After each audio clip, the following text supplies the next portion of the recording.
Welcome to 3 Minute Spin. I'm JJ Pope, and every week we break down the albums, artists, and stories shaping the music world right now. Tonight we've got a fascinating mix of releases. Drake returns with his highly anticipated new project, ICEMAN, a colder, moodier record that already has fans debating where it ranks in his catalog.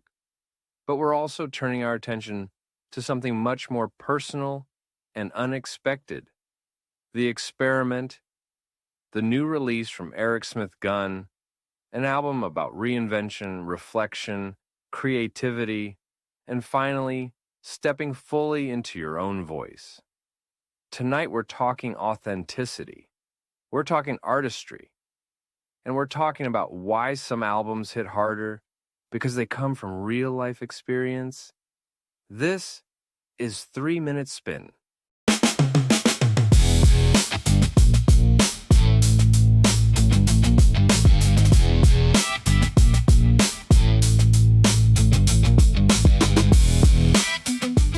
Welcome to 3 Minute Spin, and I'm JJ Pope.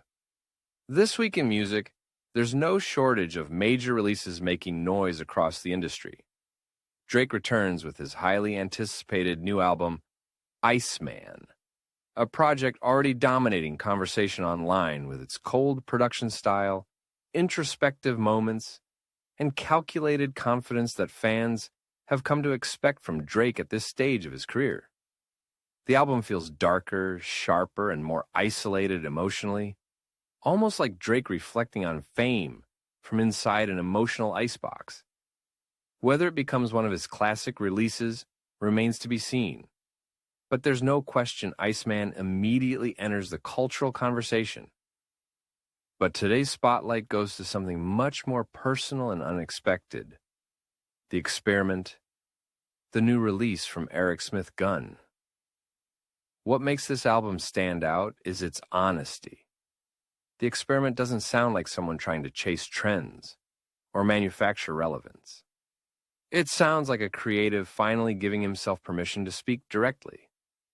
Smith-Gunn has spent years building worlds behind the scenes through film, music production, and creative development. But here, he steps fully into the artist role himself, and the result is surprisingly authentic. The album blends soulful grooves, acoustic textures, cinematic production, and reflective storytelling into something that feels deeply personal. There's a maturity running throughout the record that actually works in its favor.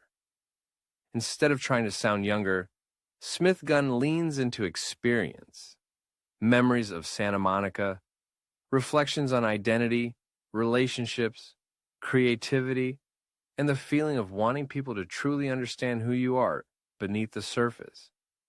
And honestly, that's where the album connects most. There's real heart in these songs. The production is warm and polished without losing emotion. Bass lines breathe, guitars feel organic, and the arrangements leave enough room for the stories to land. You can hear influences from classic soul, singer-songwriter records, and even touches of hip-hop woven into the DNA of the project. What I appreciate most about The Experiment is the spirit behind it. In a music industry obsessed with algorithms and image, this feels like music made because the artist genuinely had something to say. There's freedom in that, and you can hear the joy of creation all over this album. No, this isn't an album trying to dominate TikTok trends. It's something rarer. It's an album about reinvention. And in many ways, The Experiment succeeds because it feels fearless. This is JJ Pope, and that's your 3-minute spin. Don't forget to like, subscribe, and keep your ears open, because great music never stops spinning.